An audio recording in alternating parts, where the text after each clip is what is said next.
बाबा जी की प्यारी सात संगत जी, राधा स्वामी।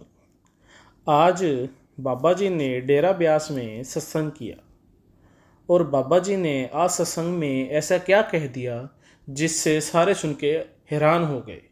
बाबा जी ने कुछ आज अलग ही बोल दिया। आज बाबा जी 9:22 पे स्टेज पे आ गए थे और 9:30 पे सत्संग शुरू हुआ था। आज बाबा जी ने 1 घंटा 20 मिनट सत्संग किया और पांचवें पातशाह की बानी हर की पूजा दुर्लभ है संतो कहना कछु ना जाई। जब बाबा जी स्टेज पे आए तो बहन जी शब्द गा रहे थे, मेरे लाल जियो, और बहुत ही प्यारा शब्द था। तो आइए आज बाबा जी ने सत्संग में क्या कहा सुनते हैं जी। बाबा जी कहते कि यह गुरु घर की बानी है। हम चारों तरफ नज़र मारते हैं कि कितने धर्म हैं और अलग अलग मज़हब हैं। बाबा जी कहते हैं कि हम सोचते हैं कि हमारा मालिक ठीक है, उनका गलत है। बाबा जी कहते हैं हम किसकी बड़ाई गा रहे हैं। कभी किसी ने भी नहीं कहा कि मालिक दो ने और या तीन ने। बाबा जी बोले मालिक एक है, क्योंकि हम जिस्म के दायरे में फंसे हुए हैं इसलिए हमें वो दूर है, इसलिए हमें लगता है कि मालिक की अलग अलग हस्ती है। इसलिए बाबा जी कहते कि हम रूहानियत को समझ नहीं पाए।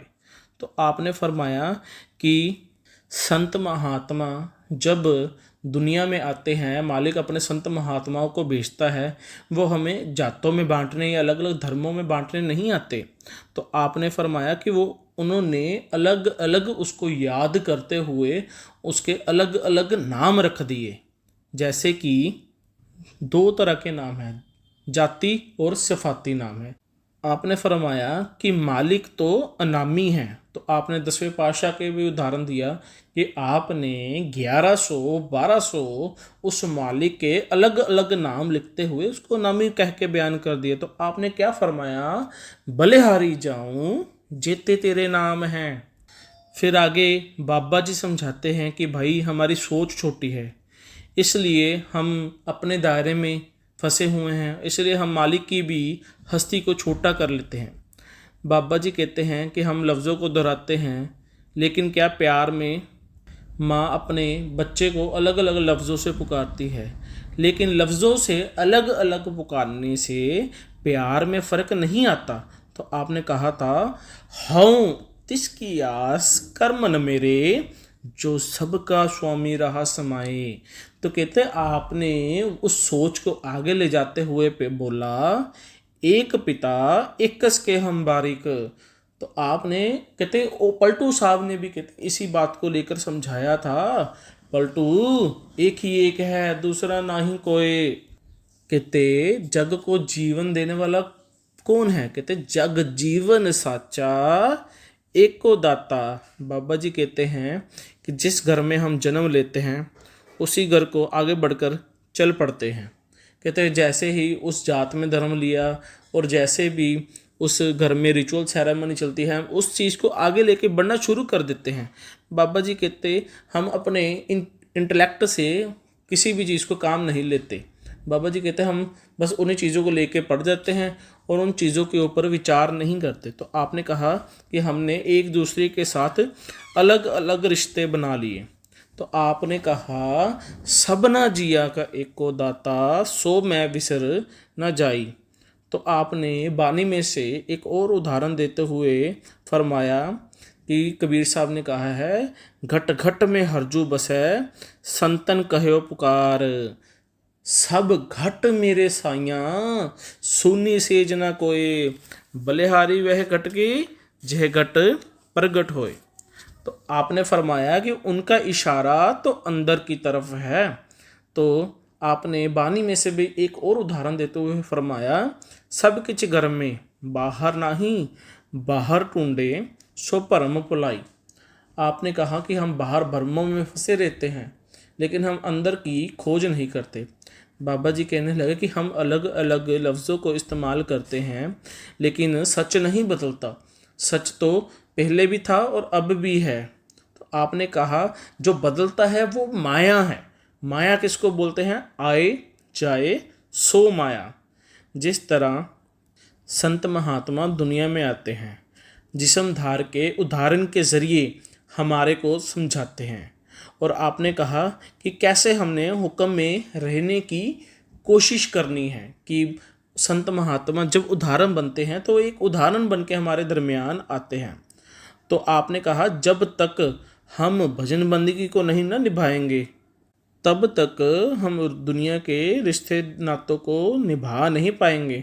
तो आपने कहा कि हम कह देते हैं कि हमें तो परमार्थ का ज्ञान है, कहते शरीर को शरीर समझाएगा, कहते ईंट पत्थर तो हमारे साथ बोल नहीं सकते।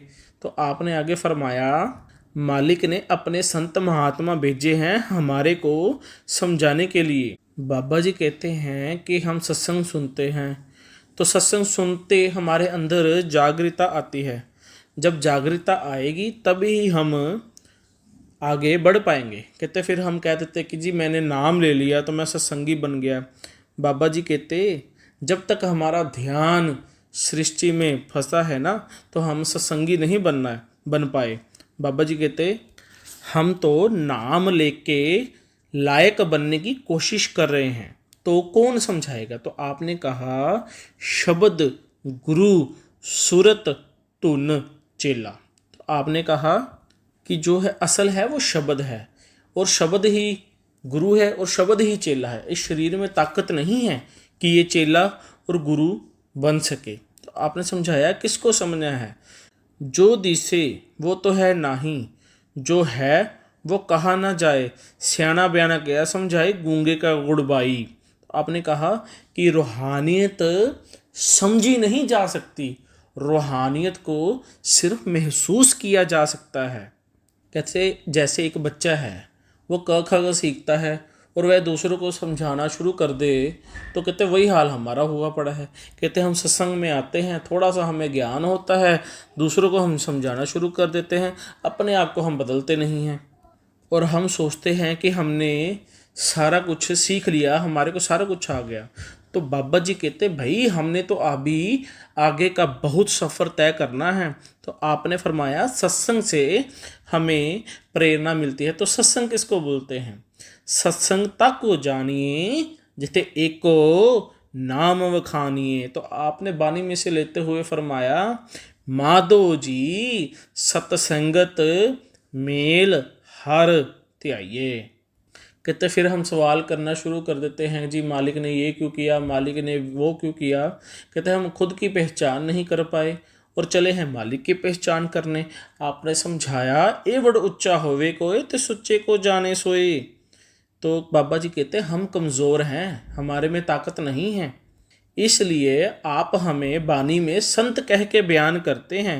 और उन्होंने अपनी इस निम्रता को दिखाते हुए अपने आप को दासों का दास लाला गोला कह के बयान किया है। बाबा जी कहते संत महात्मा हमें तसल्ली देने आए हैं, वो हमें रास्ता बताने आए हैं कि कहाँ से नाम मिलता है। तो आपने कहा जहाँ नाम मिले तहाँ जाओ, गुरु प्रसादी कर्म कमाओ।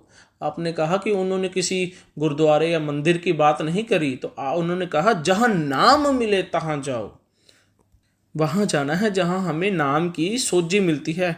और फिर हमने जाके वहाँ क्या करना है? कि हम सोचते हैं कि हमने पुण्य दान किया तो हम बहुत हो जाएंगे, भागी हो जाएंगे, या हमारे कर्म कट जाएंगे। तो आपने कहा पुण्य दान जप तप जेते सब ऊपर नाम, हर हर रसना जो जपे तिस पूर्ण काम। तो आपने कहा कोई जीवनी है पुण्यदान करता है, कोई अच्छी बात है, पर आपने कहा अच्छे कर्म करेंगे तो अच्छा जन्म मिल जाएगा, बुरे कर्म करेंगे तो बुरा जन्म मिलेगा। तो आपने कहा हमारा मकसद मुक्ति कैसे मिलेगी? तो आपने कहा तपो राज राजो नरक। तो मुक्ति कैसे मिलेगी? इन सब से बाबा जी कहते हमने इन चीज़ों से भी आगे बढ़ना है। तो आगे कैसे बढ़ेंगे? तो आपने कहा सच्ची पूजा कौन सी है? राम गयो रावण गयो जाको बहु परिवार। बाबा जी कहते साथ क्या जाएगा? तो आपने नौवें पाशाह को उदाहरण देते हुए फरमाया नाम रह्यो साधु रह्यो रह्यो गुरु गोबिंद और आपने फरमाया किसकी अवस्था बनेगी? जिन जप्यो गुरु मंत्र। बाबा जी कहते कि हमारे देश की एक सभ्यता है कि हम किसी के घर भी जाते हैं तो खाली हाथ नहीं जाते, कुछ लेके जाते हैं। तो कहते मालिक को हमने क्या देना है? कहते हमारे पास जो कुछ भी है वो मालिक का है। तो बाबा जी कहते इंसान ने यहाँ पे आके क्या बनाया है? बाबा जी कहते इंसान ने यहाँ के मैं और मेरी बनाई है, सेल्फ बनाया है, ईगो बनाया है।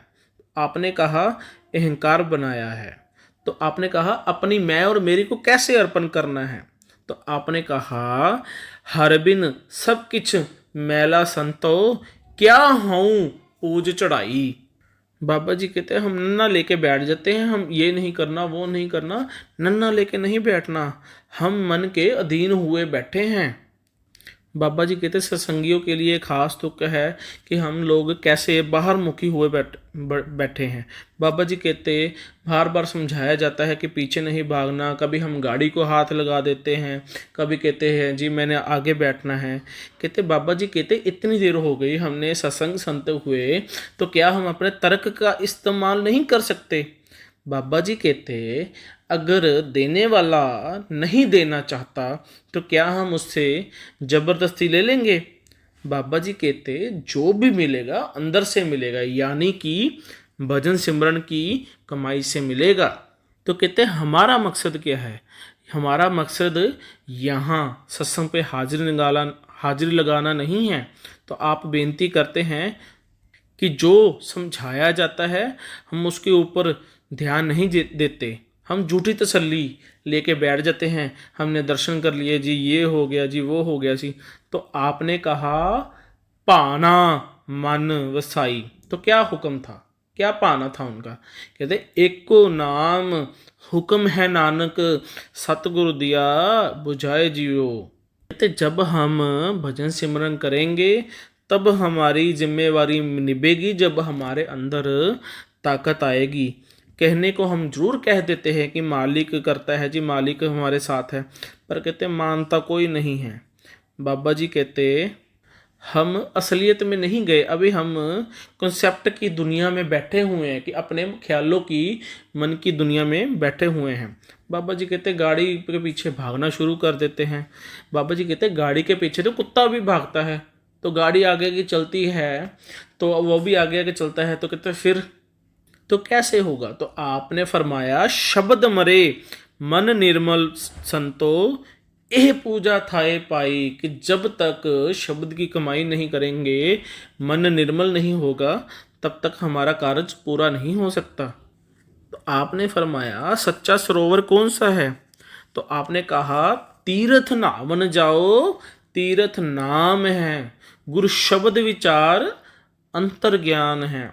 तो आपने बानी में से एक जगह और उदाहरण देते हुए फरमाया ये शरीर सरवर है संतो, नाम इशनान करे लिवलाई, नाम इशनान करे सो जन निर्मल, जिन शब्दे मैल गवाई। आपने सरोवर का उदाहरण देते हुए फरमाया कि हम सोचते हैं कि हमें नहाएंगे तो हमारी मैल उतर जाएगी। बाबा जी कहते सरोवर में नहाने का क्या मकसद था? सरोवर में नहाने का मकसद ये था कि हम सुबह सुबह भक्ति करते हैं तो आलस होता है कि वो सरोवर में नहा के आते थे, तब घर में टूटिया पानी तो इतना होता नहीं था। सरोवर में नहा के आते थे और फिर वो बैठते थे। उसका नहाने का मकसद था कि हमारे को आलस ना आए। लेकिन कहते हमने उन चीज़ों को बाहर मुखी कर लिया। हम सोचते हैं सरोवर से नहाने से हमारा परमार्थ बन जाएगा। कहते कपड़ा होता है, कपड़ा गंदा हो जाता है, ललारी उसके ऊपर देखता है कि धोबी धो नहीं पाता, तो हम ललारी के पास उसको ले जाते हैं। ललारी क्या करता है कि उसके ऊपर एक और रंग चढ़ा देता है। तो आपने कहा गूढ़े रंग विच रंग दियो जी, मैलिया ने साडिया रूहां। बाबा जी कहते हैं हमने भाने में रहना है। बाबा जी कहते जब तक हम खुद लायक नहीं ना होंगे तब तक हम समझ नहीं पाएंगे। बाबा जी ने कहा जो तिस पावे नानका साई गल चंगी, की जो उसको भाता है। बाबा जी कहते हम झूठी तसल्ली में ज़रूर बैठ जाते हैं। गुरु का मकसद ये नहीं है कि एक भरम से निकाले दूसरे भरम में डाल दे। चारों तरफ बाबा जी कहते नज़र मारो, धर्म की नींव जो रखी गई थी वो प्रेम और प्यार की रखी गई थी। बाबा जी कहते जितनी लड़ाई धर्मों की वजह से होती ना, शायद ही किसी मज़हब की वजह से होती हो। इकबाल ने फरमाया था, मज़हब नहीं सिखाता आपस में वैर रखना। तो आपने संत चरण दास जी का उदाहरण देते हुए फरमाया, जग में न्यारे रहो, लगे रहो हरि ध्यान, पृथ्वी पे दे ही रहे परमेश्वर में प्राण। तो आपने कहा मालिक का हुक्म क्या है? मालिक का हुक्म है अंतर्मुख होना, शरीरों को पालन जाए, नाम न लहे बहुत बगैर दुख पाए। कि अगर हम शरीर के बाहर ढूंढना शुरू कर देंगे ना, तो हम विगारियों की तरह दुख में फंसे रहेंगे, लेकिन मिलेगा नहीं। तो आपने कहाँ से मिलेगा? नानक के घर केवल नाम, कि उस नाम, नानक के घर में सिर्फ नाम की पहचान है, शब्द की पहचान है। तो कौन सा ज्ञान? कहते ज्ञान ध्यान धुन जानिए, अकथ कहावे सोए।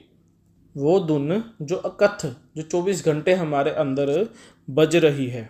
बाबा जी कहते बाकी ज्ञान क्या क्या फ़ायदा? तो आपने आगे समझाया है, जिन अंतर शब्द आप पहचाने, गतमित तिन्ही पाई। कि जिन्होंने अपने अंदर से पहचान की है, उन्होंने ही गतमित यानी कि परम भव सागर से पार हुए हैं। और बाबा जी कहते, हम कई बार बोलते हैं जी हमारे पे बख्शिश कर दो, बख्शिश कर दो। बाबा जी कहते कौन सी बख्शिश हम करना चाहते हैं?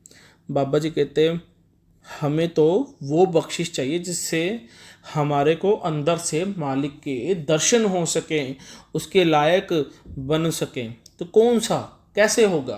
कहते एह मनुआ सुन समाध लगाए, ज्योति जोत मिलाई। बाबा जी कहते जब हम अपने, डॉक्टर चीरा लगाता है और अब उस चीज़ का ऑपरेशन करना होता है, तो सबसे पहले उस जगह को सुन कर देता है, फिर वह चीर फाड़ करता है। इसी प्रकार हमने 9 इंद्रियों से ध्यान निकाल के 10वें दरवाजे पे लाके खड़ा करना है। तो कहाँ? तो आपने कहा तेरा एक नाम तारे संसार, कि तेरा जो एक नाम है वो चारों जुग को तारता आया है, सारे संसार को तारता है। फिर आपने अंत में 5वें पातशाह का उदाहरण देते हुए फरमाया, सिमरत वेद पुकारन पोथियाँ, नाम बिना सब कूड़ गल्ला होछियाँ, नाम निधान अपार भगता मन वसै, जन्म मरण मोह दुख साध संग नसे। तो कहते कैसे होगा? कहते सिमरत वेद पुकारन पोथिया, कि जो शुरू से हमारे ग्रंथ हैं हमें क्या समझाते आ रहे हैं? नाम बिना सब कूड़, कि नाम के बिना हर चीज़ कूड़ है। तो आपने कहा बाकी गल्ला होछियाँ, कि बाकी बातें कोई काम नहीं आएंगी। तो कहते कैसे होगा? कहते नाम निधान अपार भगता मन वसे, कि जो नाम है वो भक्तों के जब अंदर जाके वसेगा, अंदर प्रकट हो जाएगा, तो क्या होगा? कहते जन्म मरण मोह दुख साध संग नसे, कि जन्म मरण और मोह के इस जंजाल से हम निकल पाएंगे। तो बाबा जी ने सत्संग खत्म किया और बाबा जी ने कहा आपके आगे विनती है कि अगला सत्संग 31 मार्च को होगा। जिन्होंने भी आना है बड़ी खुशी से आ सकते हैं जी। राधा स्वामी।